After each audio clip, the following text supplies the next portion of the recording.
नमस्कार है भाई सभी भाइयों का, बहनों का और सभी साथियों का, मित्रों का एवं सभी लोगों का जो भी लोग मुझे सुन पा रहे हैं एवं देख पा रहे हैं इस वीडियो में। आप सभी लोगों के लिए बहुत बड़ा अपडेट दोस्तों। यहाँ पर भारत देश के उत्तर प्रदेश राज्य की बनारस हिंदू यूनिवर्सिटी से आ रहा है।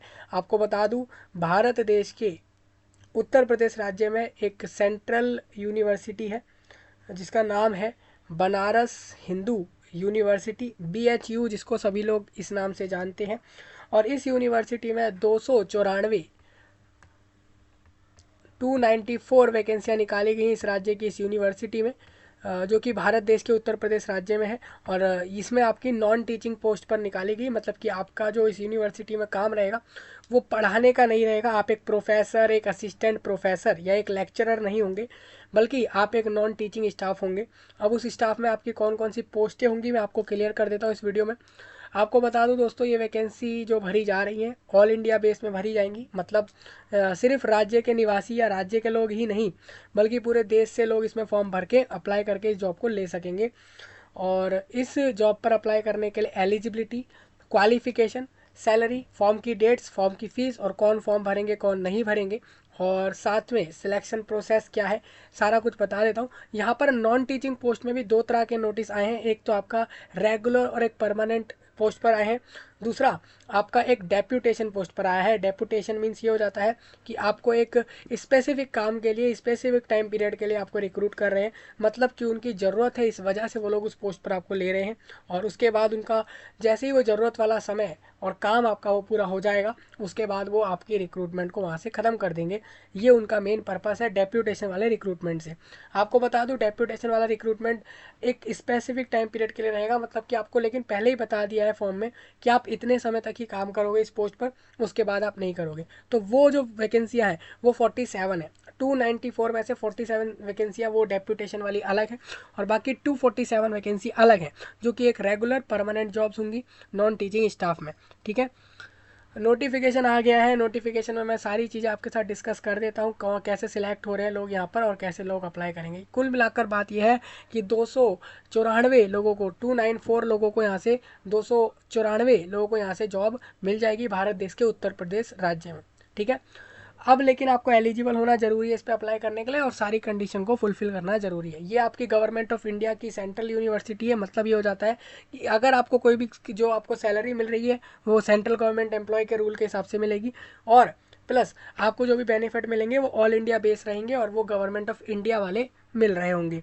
एज एन एम्प्लॉय आप उस वाले बेनिफिट को ले रहे होंगे। ठीक है, तो सारी जानकारी मैं आपको इस वीडियो में दे देता हूँ। आप सभी लोग आखिर तक बने रहें और इस जानकारी को सुन लें, उसके बाद ही जाकर फॉर्म भरें। लिंक मैं सारे आपको दे दूंगा, नोटिफिकेशन का भी और वेबसाइट का भी और अप्लाई करने का भी, और हर एक चीज़ का लिंक मैं आपको दे दिया है मैंने आपको वीडियो के नीचे, आप वहाँ से देख पा रहे होंगे। और ये भारत देश के लिए काफ़ी महत्वपूर्ण वीडियो होगा, क्योंकि इसमें सभी भारत के लोगों के लिए एलिजिबल रखा गया है फॉर्म भरने के लिए। ठीक है, सबसे पहले आप देखो, ये ऑफिशियल वेबसाइट है BHU का, और BHU एक टॉप यूनिवर्सिटीज़ में आने वाली यूनिवर्सिटी है। इस यूनिवर्सिटी का नाम बहुत है। इस यूनिवर्सिटी को ऑलमोस्ट राज्य में ही नहीं बल्कि आपके दूसरे राज्य के लोग भी, देश भर के हर एक कोने कोने में रहने वाले लोग इस यूनिवर्सिटी के बारे में जानते ही हैं। जो लोग नहीं जानते वो आज समझ पा रहे होंगे इस यूनिवर्सिटी के बारे में। हालांकि सेंट्रल यूनिवर्सिटी है तो वैसे भी लोग उसको जानते ही होंगे। आप यहाँ पर रिक्रूटमेंट सेक्शन में जाकर भी नोटिफिकेशन देख सकते हो। जिन लोगों को खुद चेक करना हो इस तरीके से देख सकते हैं। मैं आपके साथ नोटिफिकेशन डिस्कस कर रहा हूँ। पहले 247 वैकेंसी वाला डिस्कस होगा और फिर डेप्यूटेशन वाला डिस्कस होगा। ठीक है भाई, सबसे पहले आप देख लो, यहाँ पर बोला गया है कि आप 22 जनवरी तक फॉर्म भर दो। अभी फॉर्म चालू कर कब होंगे या हो चुके हैं वो मैं आपको भी आगे क्लियर कर रहा हूँ। 22 जनवरी 2024 के शाम के 5 बजे तक आप सभी लोग ऑनलाइन फॉर्म भर दो। फीस भी ऑनलाइन में सबमिट कर दो सेम डे में। ठीक है, और लास्ट डेट आपकी फॉर्म की जो submission of downloaded application form along with the enclosure, मतलब कि आपकी जो फॉर्म को जमा करने की डेट है, ठीक है, मतलब कि आप अगर फॉर्म को जो जमा करोगे, मतलब आपने फॉर्म सबमिट तो ऑनलाइन में और फीस पेमेंट कर दिया है 22 तारीख तक। ठीक है, लेकिन आपको 5 डेज़ और जो एक्स्ट्रा मिलेंगे वो अलग से मिलेंगे। आपका फॉर्म प्रिंट आउट वगैरह ये सारी चीज़ें लेने के लिए। मतलब अगर आपको फॉर्म का प्रिंट लेना है और ये सारी चीज़ें करनी है तो उसके लिए आपको 5 दिन और एक्स्ट्रा मिल रहे हैं। बाकी आप 22 जनवरी तक फॉर्म भर दीजिए। और आप लोगों से कहूँगा भाई इसको शेयर कर दिया करो वीडियो को, आप लोग करते नहीं हो। आप इस वीडियो को शेयर कर दो, देश में विदेश में पूरे दुनिया भर में शेयर करो आपस में लोगों तक। और ख़ासकर दोस्तों भारत देश में एक एक लोगों तक पहुँचाओ, क्योंकि ये आप सभी के लिए रहेगी ये जॉब। एक नॉन रिफंडेबल एप्लीकेशन फ़ीस ली जा रही है आपसे, मतलब कि ऐसी फ़ीस है 1000 रुपये की जो वापस नहीं आएगी। और UR EWS और OBC वालों के लिए रहेगी फॉर ग्रुप ए पोस्ट के लिए।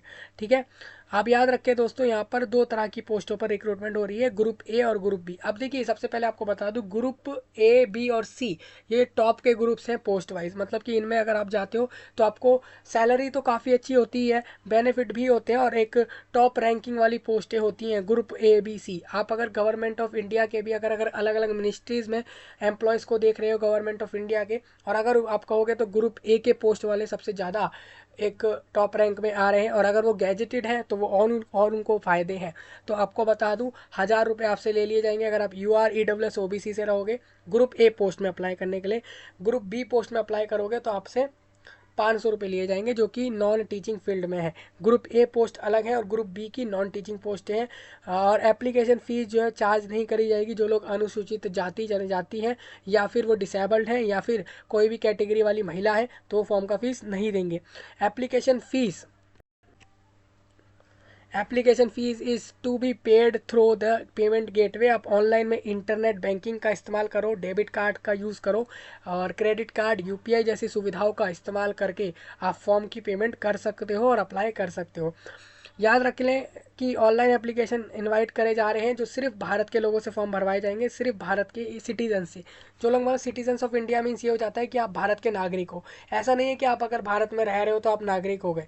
भारत में रहने के साथ साथ आपके पास भारत की नेशनैलिटी या फिर नागरिकता प्रूफ करने के लिए आपके पास उसका एक सर्टिफिकेट होना चाहिए। जिन लोगों को नहीं पता आप बता देना, आपके लिए उसके लिए सेपरेट वीडियो आ जाएगा। बता दूँ, नेशनैलिटी अप्लाई कर लेते हैं जो लोग, नेशनैलिटी आप बनवा लेते हैं तो आप लोग आसानी से इसमें एलिजिबल हो जाते हैं फॉर्म भरने के लिए।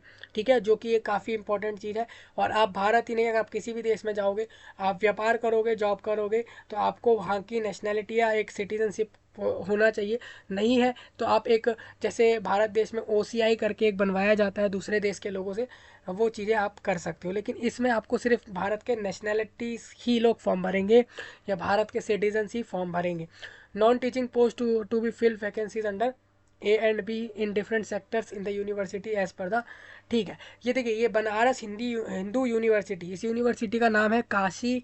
बनारस को हिंदी में काशी कहा जाता है, और हिंदू तो हिंदू ही रहेगा, यूनिवर्सिटी विश्वविद्यालय हो जाता है।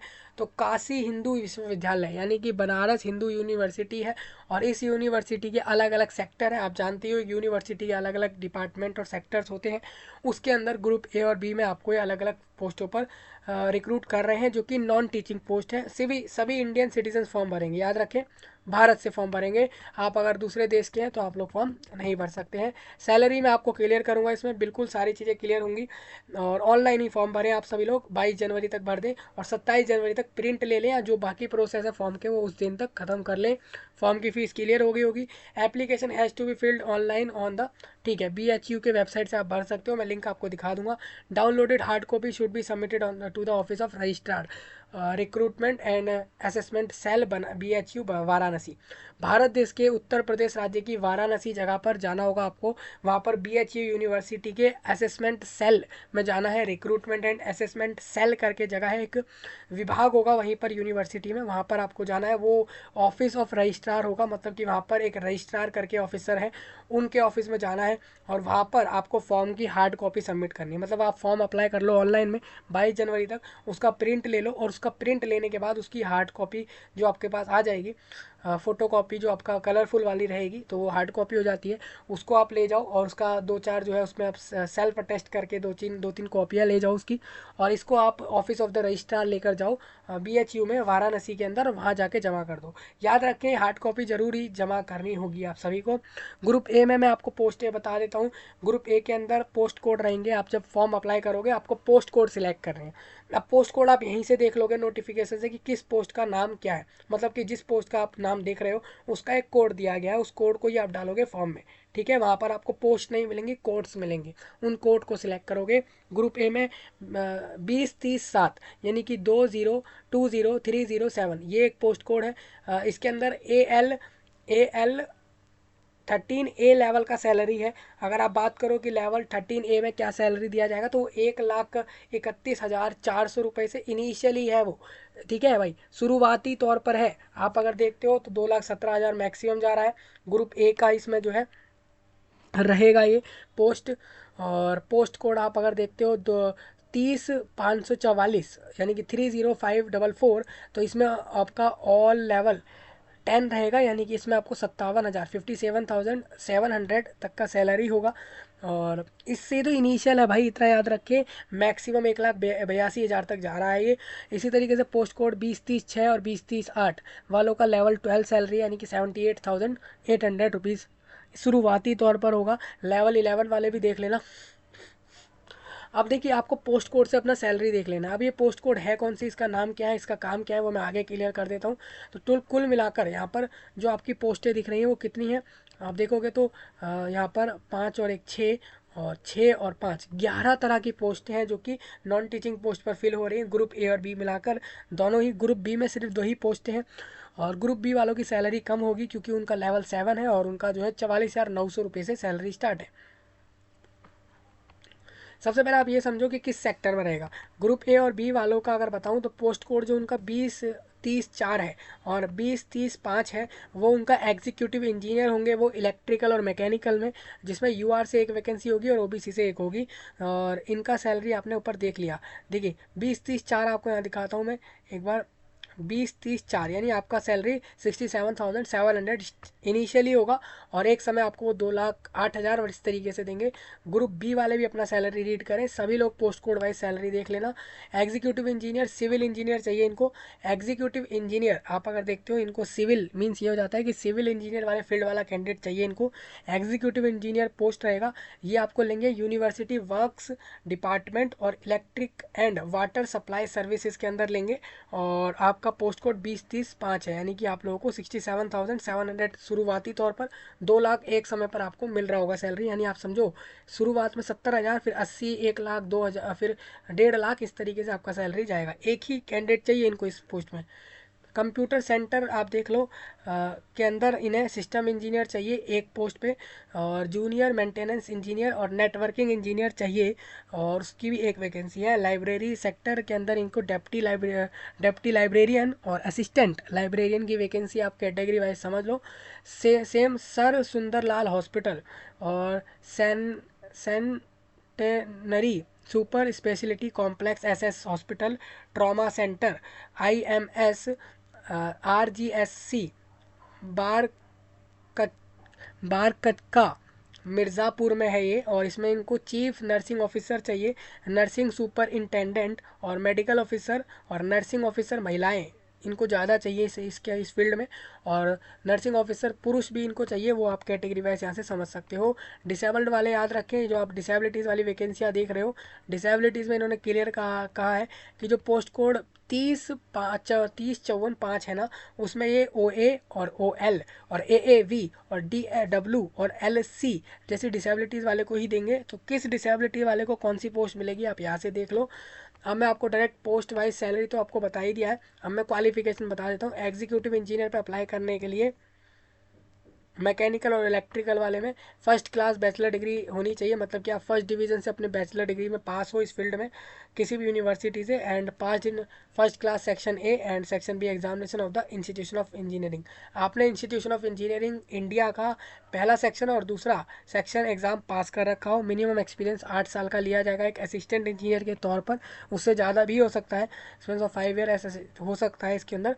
जो कि आपने CPWD में करा हुआ हो, या फिर स्टेट PWD में करा है, या फिर सिमिलर ऑर्गेनाइज सर्विस, या फिर सेमी गवर्नमेंट में, PSU में, स्टैट्यूटरी या फिर ऑटोनोमस ऑर्गेनाइजेशन में, यूनिवर्सिटी सिस्टम में, या फिर रेप्यूटेड प्राइवेट ऑर्गेनाइजेशन में करा हुआ हो। याद रखें, आपने जिस भी जगह काम किया होगा उन ऑर्गेनाइजेशन का या उन कंपनीज़ का या उन सेक्टर्स का पूरे साल का जो है कम से कम 200 करोड़ का टर्नओवर होना चाहिए। टर्नओवर मीन्स ये हो जाता है कि वो हर साल जो है अपना सर्विस देकर जो एक रेवेन्यू या एक सर्विस सर्विस अमाउंट जनरेट कर रहे हैं वो 2 करोड़ का, 200 करोड़ का जनरेट कर रहे हो उस सेक्टर में जो जिस फील्ड में आपसे काम करवाया गया। ठीक है, तो आप लोगों का एक्सपीरियंस इस तरीके से रहेगा, आप एक बार देख लो यहाँ से। सेम ये एसेंशियल है, मीन्स ये क्वालिफिकेशन तो होना ही चाहिए। डिज़ायरेबल मीन्स ये हो जाता है एक्सपीरियंस अगर आपके पास कंस्ट्रक्शन में है, मेंटेनेंस ऑफ बिल्डिंग बनाने में है, मेंटेन करने में है, infrastructure including internal IEI, external electrification और electrical substations, fire alarm system, fire detection and protection system और DG सेट, और इन सब के अंदर अगर आपने काम करा है तो आपके लिए और अच्छी बात हो जाएगी। कंप्यूटर की नॉलेज अगर आपको है, कंप्यूटर में आप बड़े बड़े प्रोजेक्ट्स से रिलेटेड सॉफ्टवेयर टूल्स चला पा रहे हो तो आप आराम से अप्लाई कर सकते हैं। एज लिमिट 45 होगी, 45 बिलो वाले फॉर्म भर देंगे। एग्जीक्यूटिव इंजीनियर जो इनको सिविल इंजीनियर चाहिए उसमें आप बैचलर डिग्री पास होने चाहिए सिविल इंजीनियरिंग में, ठीक है। उसके अलावा आपका जो है यहाँ पर 8 साल का एक्सपीरियंस भी मांगा जाएगा इस फील्ड में, सेम वही रहेगा। और डिज़ायरेबल क्वालिफिकेशन अगर आप रख रहे हैं अच्छी बात है, और 45 से बिलो वाले एज में लोग फॉर्म भर देंगे। सिस्टम इंजीनियर में आप देख लो कि लेवल 12 का सैलरी है, सैलरी अमाउंट एग्जैक्ट मैंने क्लियर कर दिया है। सिस्टम इंजीनियर BE BTech वाले जो कंप्यूटर साइंस में करे हुए हैं वो लोग फॉर्म भर सकते हैं। MCA जिन लोगों ने कराया 7 साल का एक्सपीरियंस कर चुके हैं साथ में, वह लोग फॉर्म भर देंगे। मास्टर डिग्री अगर आपके पास इंजीनियरिंग में है, टेक्नोलॉजी इन कंप्यूटर साइंस में है तो आप लोग फॉर्म भर दोगे। ठीक है, कंप्यूटर नॉलेज जरूर हो, सॉफ्टवेयर चलाने आते हो, लिनक्स यूनिक्स और डिज़ाइन ये सब चीज़ें आती हो, data basis computer network handle अगर आप कर पा रहे हो आप अप्लाई कर दोगे। 50 एज मैक्सिमम होगा। जूनियर मेंटेनेंस इंजीनियर पे लेवल 10 का सैलरी है। BE BTech इलेक्ट्रॉनिक्स और कम्युनिकेशन इंजीनियरिंग जिन्होंने करा है वो लोग फॉर्म भर देंगे। 5 साल एक्सपीरियंस कंप्यूटर नेटवर्क एडमिनिस्ट्रेशन में मांगा जा रहा है। और बाकी आप ये पूरे पॉइंट रीड करो। 40 से बिलो लोग एज वाइज फॉर्म भर सकते हैं। ठीक है,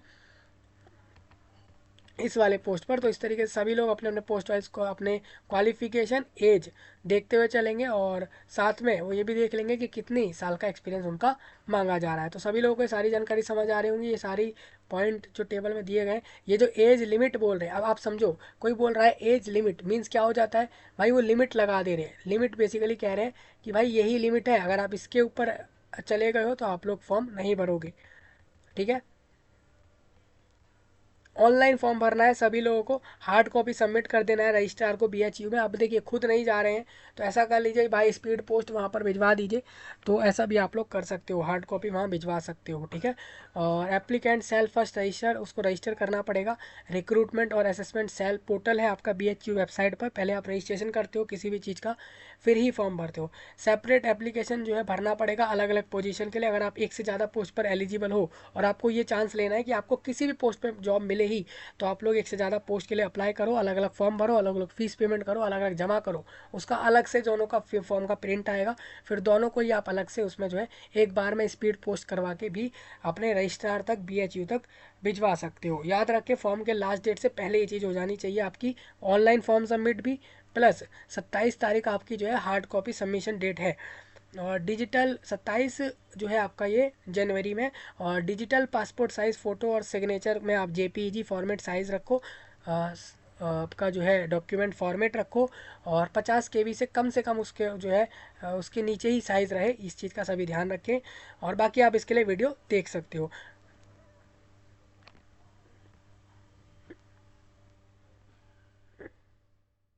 आपको कोई प्रॉब्लम आए अप्लाई करने में, इन्होंने एक ईमेल दिया है, BHU वालों ने अपना खुद का एक ईमेल दे रखा है, वहाँ पे आप संपर्क करके अपनी प्रॉब्लम को सॉल्व कर सकते हो। फाइनल सबमिशन से पहले सारी डिटेल्स चेक कर लेना, उसके बाद आपका चेंज नहीं होगा।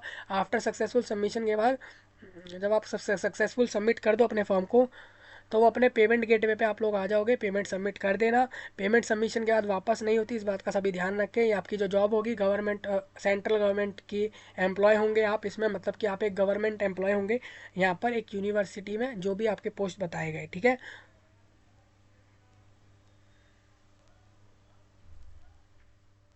अब ये लोग आपको सिलेक्ट कैसे करेंगे, अभी ये लोगों का बहुत इंपॉर्टेंट है कि भाई कैसे सिलेक्ट करेंगे आपको।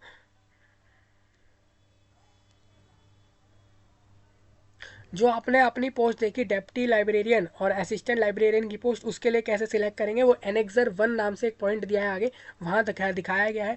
और ग्रुप ए पोजीशन पर सिलेक्ट करने के लिए आपका यूनिवर्सिटी BHU एक रिटर्न एग्जाम कंडक्ट करा सकती है कैंडिडेट को शॉर्टलिस्ट करने के लिए, और उसके बाद इंटरेक्शन और प्रेजेंटेशन में भी कंडक्टेड, और आपसे प्रेजेंटेशन करवा सकती है कि आपको वो सब चीज़ें आती है नहीं आती। और जो भी लोग and candidate finally shortlisted will be called, जो लोग फाइनली सिलेक्ट हो जाते हैं उनका इंटरव्यू होगा। ग्रुप ए वाले पोस्ट का आपको पता कैसे लगेगा कौन सा पोस्ट ग्रुप ए है कौन सा बी है, तो ऊपर आपके पोस्ट कोड दिए हुए हैं जो कि बता रहे हैं कि ग्रुप ए का पोस्ट कोड कौन सा है, ग्रुप बी का कौन सा है।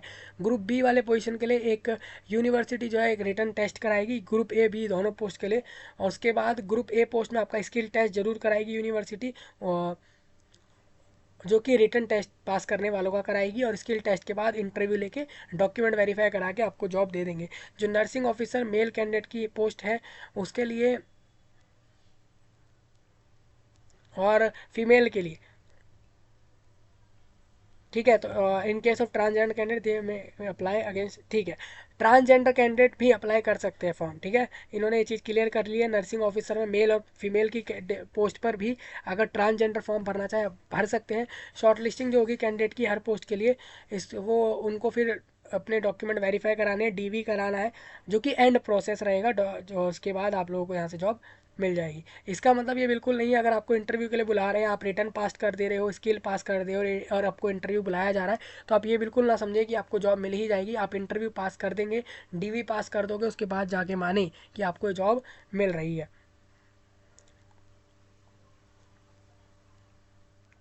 यूनिवर्सिटी के पास राइट है कि वो जो है ये जो नोटिफिकेशन दे रहे हैं उसको बिना कोई कारण बताए वापस ले सकते हैं, ठीक है भाई। अगर मान लीजिए आपकी कोई कंपनी है और आप किसी को कह रहे हो कि हमें अभी 200 लोग रिक्रूट करने हैं इंजीनियर के पोस्ट पर, और आप 4 दिन बाद कह रहे हो कि भाई अभी हमें ज़रूरत नहीं है, हम नहीं कर रहे, या आप कह रहे हो हम नहीं कर रहे रिक्रूट, ये हमारी मर्जी है, भले ही आप कोई कारण नहीं बता रहे हो, तो ऐसे में आप ऐसा कर सकते हो, क्योंकि आप ही अगर रिक्रूट कर रहे हो और आप ही मना कर दे रहे हो, तो फिर ऐसे में जो लोग रिक्रूट होने वाले थे जिन्होंने फॉर्म भर दिए, तो वो इसमें कुछ ऐसे क्लेम नहीं कर सकते किसी चीज़ को। हालांकि आपको इतना करना पड़ेगा, रिक्रूटमेंट अगर आप कर रहे थे और कैंसिल कर रहे हो तो आपको फॉर्म के फीस जो है वो लोगों को वापस करने चाहिए। एज अ ह्यूमन आपको ये चीज़ें करनी चाहिए। अगर आप किसी का फॉर्म पहले भरवा लिए और उसके बाद में कह रहे हो रिक्रूटमेंट कैंसिल, तो इतना तो लोगों को करना ही चाहिए। तो ये चीज़ तो होगी ही कि अगर ये विड्रॉ करते हैं फॉर्म से वापस करा देते हैं कि हम रिक्रूटमेंट कैंसिल कर रहे हैं, तो ऐसे में हो सकता है कि आपके फॉर्म की फ़ीस जो है वापस आ जाए, ठीक है। ये कन्फर्मेशन मैं नहीं दे रहा हूँ, अगर रिक्रूटमेंट आगे कैंसिल भी होगा तो उसमें वो यूनिवर्सिटी के ऊपर टोटली डिपेंड करता है सारी चीज़ें।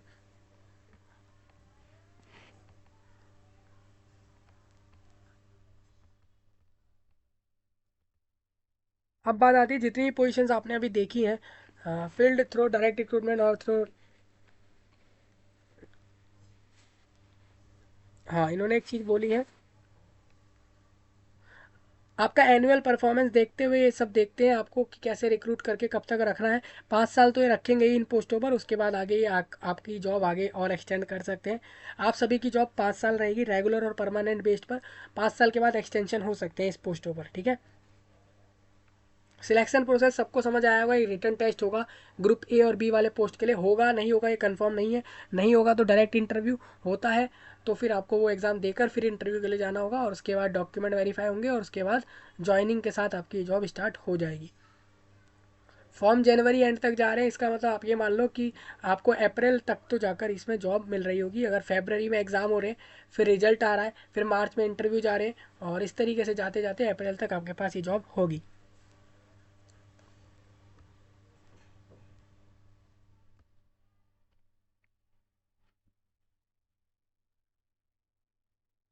गवर्नमेंट ऑफ इंडिया वाले रूल चल रहे हैं रिलैक्सेशन ऑफ एज में, अगर आप SC ST हो तो 5 साल, OBC हो 3 साल, डिसेबिलिटी हो 10 साल, और अगर आप डिसेबिलिटी के साथ SC ST भी हो तो 15 साल, और ये अपर एज में रिलैक्सेशन जरूर मिलेंगे। गवर्नमेंट ऑफ इंडिया का रूल यहाँ फॉलो होगा क्योंकि ये एक सेंट्रल गवर्नमेंट यूनिवर्सिटी है।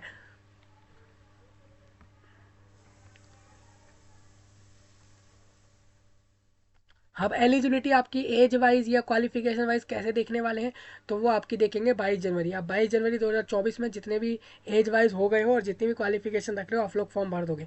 मिनिमम एज इन्होंने यहाँ पर फॉर्म में क्लियर नहीं करी, लेकिन मैं आपको जरूर क्लियर करना चाहूँगा। जो लोग ग्रेजुएट्स होते हैं, पोस्ट ग्रेजुएट होते हैं और कहीं ना कहीं एक्सपीरियंस रख रहे होते हैं जैसा जैसा मांगा गया है यहाँ पर, तो आप इतना तो मानते ही होंगे कि आप 18+21+ होंगे ही होंगे।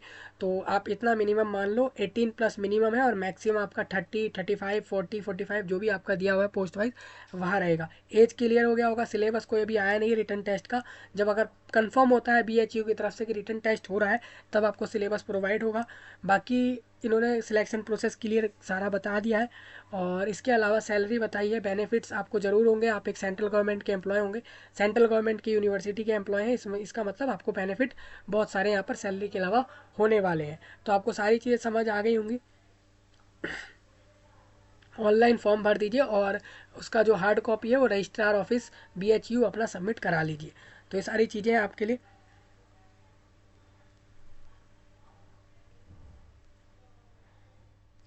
ठीक है, इन्होंने देखिए वही चीज़ मैं बता रहा था, आपकी 22 तारीख तो फॉर्म भरने की लास्ट डेट है ऑनलाइन में, और 27 जनवरी तक यानी आपके पास 5 डेज़ का समय होगा 22 से 27 में, जो कि आप इसमें क्या कर सकते हो, आपको सेंड करना है। देखिए मस्ट बी सेंट बोला है इन्होंने, ये नहीं बोला must be reached by you, मतलब आप फिजिकली वहाँ पर अपीयर होंगे और फिर जाकर इस चीज़ को सबमिट करेंगे, ज़रूरी नहीं बोला। क्योंकि आप देखो इसमें ऑल सिटीजन्स ऑफ इंडिया से फॉर्म भरा रहे हैं, तो कोई दूसरे कोने से, देश के दूसरे कोने से इस कोने पर वाराणसी में पहुंचेगा, तो आप समझो इतना दूर वो आएगा सिर्फ इसको जमा करने, तो ऐसा नहीं हो सकता है। इसीलिए इसमें इन्होंने बोला है कि बाय सेंट आप स्पीड पोस्ट करा दोगे, स्पीड पोस्ट से वहाँ पहुँच जाएगा, बाय कुरियर, स्पीड पोस्ट या बाय पोस्ट ऑफिस, आप जैसे भी पहुँचवाओगे आपको इस डेट से पहले वहाँ पे रीच करवा देना है। आप इसमें ऐसा भी कर सकते हो, अगर आपका फॉर्म जल्दी फिल हो जाता है, आप 10 जनवरी तक, 20 जनवरी तक भी आप इसको पहुंचवा सकते हो। ये आपका लास्ट डेडलाइन रहेगा।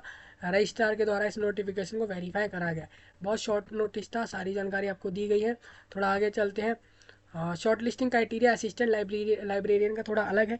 जिन लोगों के लेस देन 60% या से कम CGPA आए हैं अपने मास्टर पोस्ट ग्रेजुएशन लेवल की डिग्री में, जिनके 60% से कम मार्क्स आए हैं उनको स्कोर 1 मिलेगा, और जिनके 60-70 के बीच में आए स्कोर 2, जिनके 70% या उससे ज़्यादा आए हैं उनको 3, और एडिशनल पॉइंट यहाँ पर बता रहे हैं। अगर आपने PhD करी है लाइब्रेरी साइंस में, आपको 2 पॉइंट मिल जाएंगे। आपने अगर बैचलर डिग्री 60% से ज़्यादा मार्क्स के साथ करी है, 1 मार्क्स आपको वहाँ मिलेगा 60%, और आपने अगर 60 से ज़्यादा परसेंट मार्क्स आपके 10th-12th में आए तो 1-1 मार्क्स वहाँ मिलेंगे। तो टोटल 8 मार्क्स मिल जाएंगे। अगर आप जो लोग 10th 12th और ग्रेजुएशन और पोस्ट ग्रेजुएशन ये तीनों चीज़ें आप अपनी 60% से अबव में कर रहे हैं, तो 3 मार्क्स ये हो जाते हैं, और 1 मार्क्स वो 4, और इस तरीके से आप देख रहे हो। तो सारे बेनिफिट लोगों को तभी मिलेंगे जब वो इतने मार्क्स ला रहे होंगे। ठीक है, और इस बेस पर आपको शॉर्ट लिस्ट करेंगे इन पोस्टों के लिए। एक्सपीरियंस बेस पर कैसे सिलेक्ट करेंगे आप देख लो।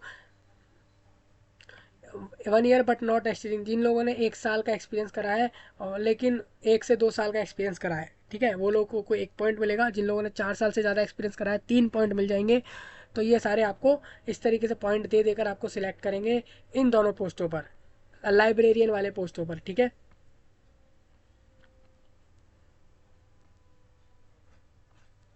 सेम डेप्टी लाइब्रेरियन के लिए आपको कैसे सिलेक्ट करेंगे आप यहाँ से देख लेना। तो हर पोस्ट का आपको समझ आ गया होगा किस पोस्ट पर किस तरीके से सिलेक्शन होगा, वो आपको यहाँ से क्लियर हो गया है। लाइब्रेरियन का भी क्लियर हो गया, group A group B post में भी आपको क्लियर हो गया होगा। सैलरी काफ़ी अच्छी है। अगर आप मिनिमम पोस्ट वाली सैलरी की भी बात करो तो 45,000 सैलरी है, जो कि ये वाला पोस्ट है आपके, जो ये दोनों पोस्ट है। ठीक है, तो सैलरी में कहीं भी आपका नुकसान नहीं है। नर्सिंग ऑफिसर का ही सबसे कम सैलरी है और सबसे ज़्यादा वैकेंसी भी उसी पोस्ट पर है।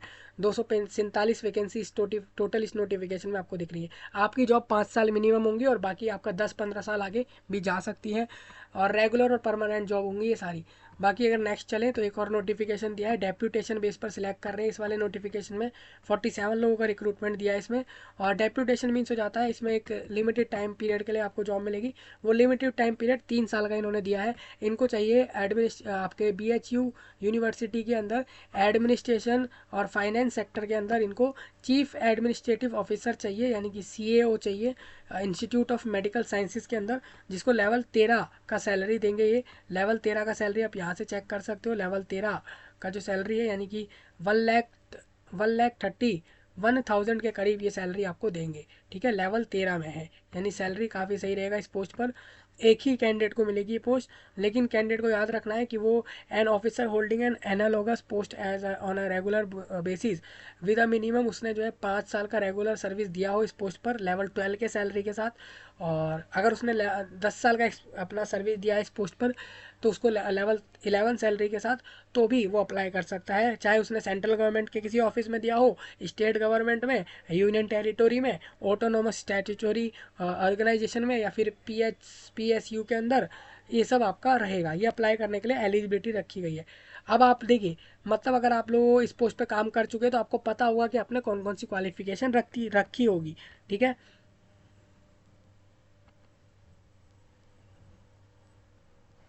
पर्सन वर्किंग इन हायर पे, जिन लोगों ने जो ये सैलरी दे रहे हैं आपको, इससे भी ज़्यादा सैलरी पर अगर आपने काम कर दिया है और एक्सपीरियंस रख लिया है, तो आपको जो है यहाँ पर हायर सैलरी भी आपको ऑफर कर सकते हैं। ठीक है, आपने मान लीजिए ये जो आपको सैलरी दे रहे हैं, आपने इससे भी ज़्यादा सैलरी पर काम करा है कहीं, तो ये आपको फिर आपकी जितनी सैलरी है उससे और ज़्यादा दे सकते हैं। चीफ एडमिनिस्ट्रेटिव ऑफिसर इनको फाइनेंस में चाहिए, IMS में, और एक कैंडिडेट चाहिए, उसकी वैकेंसी में आप क्वालिफिकेशन देख सकते हो। सेम एडिशनल फाइनेंस ऑफिसर का भी आप देख सकते हो, और विजिलेंस ऑफिसर चाहिए इनको, वो भी आप देख लेना। तो सभी लोग अपने अपने क्वालिफिकेशन देखते हुए चलेंगे यहाँ पर।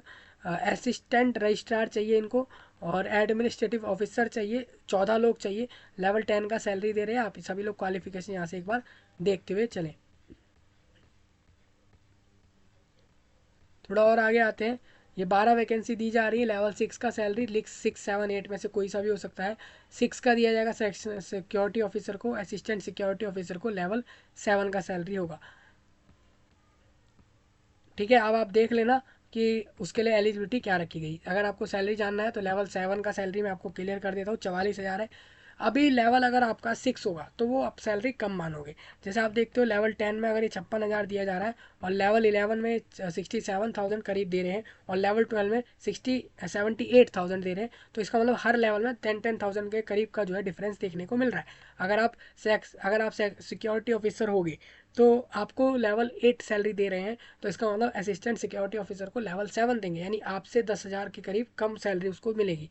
ये आप इस तरीके से देख सकते हो हर पोस्ट के हिसाब से, क्वालिफिकेशन और बाकी सारी चीज़ें। जनरल कंडीशंस में आपको कुछ क्लियर कर देता हूँ, ऑनलाइन फॉर्म भर देना सभी लोग, जैसा कि बताया गया है।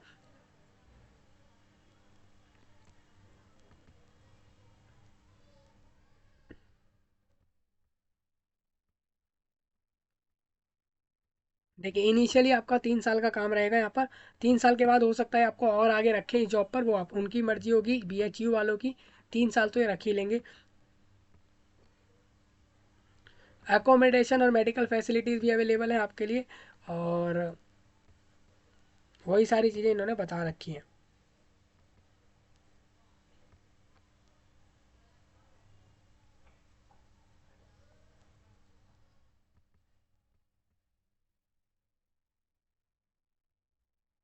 ठीक है, अभी इनका कोई क्लियर नहीं है किस बेस पर शॉर्ट लिस्ट कर रहे हैं।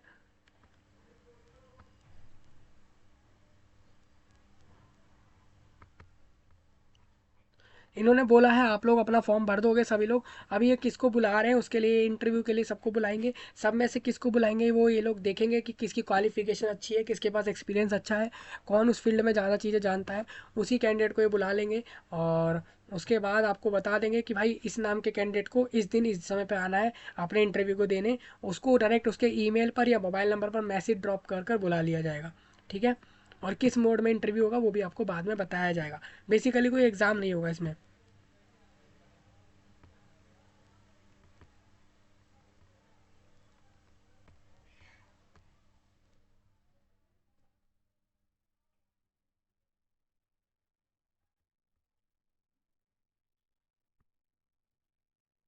On the production of ticket. ठीक है भाई, इन्होंने एक चीज़ और ये भी कही है, जो लोग दूसरे स्टेशन मीन्स, मान लीजिए आप वाराणसी के अलावा, आप उत्तर प्रदेश राज्य में वाराणसी के अलावा किसी दूसरी जगह से आ रहे हैं, या आप किसी दूसरे राज्य की किसी जगह से आ रहे हैं, मान लीजिए कोई कैंडिडेट यहाँ पर तमिलनाडु से जा रहा है वाराणसी में, ठीक है, ऐसा कोई कैंडिडेट हो सकता है।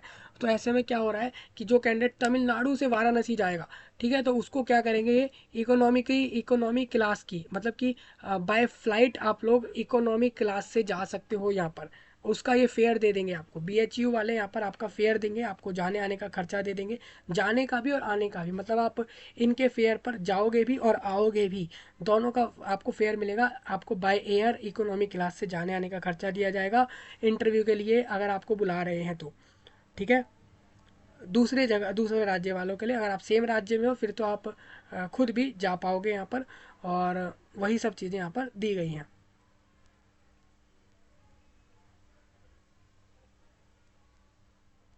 हाँ, आपके फॉर्म कैंसिल कर सकता है BHU, अगर उनको लग रहा है कि भाई इस कैंडिडेट को हम नहीं ले रहे, या इस कैंडिडेट की डिटेल अच्छी नहीं है, क्वालिफिकेशन सही नहीं है, तो उसको हम वापस करवा सकते हैं, हम उसको कैंसिल भी कर सकते हैं। इन्होंने बता दिया है। आपका भी फॉर्म सेम डेट तक भरा जाएगा, 22 जनवरी तक। याद रखें 27 जनवरी तक आपको भी हार्ड कॉपी सबमिट यहाँ पर करनी होगी। हाँ, आपको खुद नहीं जाना है, आप स्पीड पोस्ट करा सकते हो, आप भिजवा सकते हो वहाँ पर। ठीक है। हाँ, ये वाली पोस्ट है भाई, देखो अगर आपको इन वाली पोस्ट पे अप्लाई करना है, इनके लिए एक्सपीरियंस भी चाहिए आपका इन पोस्टों पर अप्लाई करने के लिए। और इन पोस्ट पर एक्सपीरियंस के साथ साथ आपको जो है, हाँ अब आप कहोगे इन पोस्टों का एज नहीं बताया हमें कि क्या एज है, तो एज तो आप खुद ही देख लो यहाँ पर। जो कैंडिडेट मान लीजिए ये क्वालिफिकेशन रख रहा है, 10-10 साल का एक्सपीरियंस रख रहा है, तो इसका मतलब कहीं ना कहीं वो ग्रेजुएट करा उसने, पोस्ट ग्रेजुएशन किया, एक्सपीरियंस लिया, तो इसके करीब उसका 30-35 एज तो प्लस हो ही गया होगा। तो यही एज होती है आपकी। इसमें अगर नहीं दिया एज तो आप इस तरीके से लेकर चलोगे और फॉर्म भर दोगे। सभी को समझ आ रहा होगा सारा कुछ। ये 47 पोस्ट की जो वैकेंसी ये वाली है, ये वाली कंफर्म्ड आपकी जो जॉब होगी वो 3 साल ही होगी। आगे अगर एक्सटेंड होती है वो हो भी सकती है, नहीं भी हो सकती है। लेकिन जो सेकंड नोटिफिकेशन है वो आपका 5 से 10 साल जॉब रखवाएगा उन वाले पोस्ट पे, तो आप वहाँ फॉर्म भर सकते हो। ठीक है, आपको समझ आ गया होगा। टोटल 294 वैकेंसी टोटल दी गई है। आगे चलते एक बार, ये आपका अप्लाई करने के लिए दोनों नोटिफिकेशन आपको यहाँ दिख जाएंगे। ये आपको दिख रहा होगा, साइन इन का ऑप्शन दिख रहा है। मैं आपको दिखाता हूँ, साइन अप पे चलते हैं हम, क्योंकि हम एक न्यू यूज़र हैं, फॉर्म भरने के लिए आए हैं। हम ईमेल आईडी डाल देते हैं, कंफर्म ईमेल आईडी करते हैं, पासवर्ड अपना बना लेते हैं, पासवर्ड कंफर्म करते हैं, मोबाइल नंबर डालते हैं, वेरिफिकेशन कोड जो ये लिखा हुआ है इसको डालते हैं, साइन अप कर देते हैं। हमारे को रजिस्ट्रेशन आईडी मिल जाता है, हम पासवर्ड बना लिया है हमने यहाँ पर, और दोनों को डालकर लॉगिन कर देते हैं। फिर हम ये सिलेक्ट करते हैं कि हमें कौन से पोस्ट पर अप्लाई करना है। उसके लिए हम सारे डॉक्यूमेंट अपलोड कर देते हैं, फीस सबमिट कर देते हैं, फॉर्म सबमिट करके फॉर्म का प्रिंट ले लेते हैं। और फिर अगले दिन हम कहीं पोस्ट ऑफिस जाते हैं, या बाय स्पीड पोस्ट हम इसको डायरेक्ट इस एड्रेस पर सेंड करवा देते हैं जो हमें नोटिफिकेशन में दिया हुआ है। और ये हम 27 जनवरी से पहले कर लेंगे, और फॉर्म हम 22 जनवरी से पहले अप्लाई कर देंगे। ये हमें करना होगा। और मैं अगर अप्लाई कर रहा हूँ इस पोस्ट पर, तो मुझे इतना ध्यान रहना चाहिए कि अगर मैं एलिजिबल हूँ, अगर मैं एलिजिबल हूँ सिस्टम इंजीनियर के लिए भी, और अगर मैं एलिजिबल हूँ मेडिकल ऑफिसर के लिए भी, तो मैंने अगर सिस्टम इंजीनियर का फॉर्म भर दिया है तो मेडिकल इंजीनियर का फॉर्म भी मैं अलग से भर देता हूँ या भर देती हूँ। लेकिन दोनों को सेपरेटली भरूंगा, और उसके बाद सेपरेटली उसका फ़ीस पेमेंट करके सबमिट करके जमा करूँगा। ठीक है। लेकिन मैं स्पीड पोस्ट जितनी पोस्ट पे अप्लाई कर रहा हूँ एक साथ करवा सकता हूँ रजिस्ट्रार ऑफिस पर। ऐसा आपको करना होगा। सबको समझ आ गया होगा? कोई पॉइंट लगे ऐसा जो नहीं समझ आए इसमें, कमेंट में बताया जाएगा आपके द्वारा। और इस जानकारी को देश विदेश और दुनिया भर में फैलाइए, भारत देश में एक एक गली मोहल्ले तक फैलाइए। आप सभी के लिए अपडेट था। चलिए मैं आपसे मिलता हूँ नए वीडियो में, तब तक के लिए आप सभी का धन्यवाद।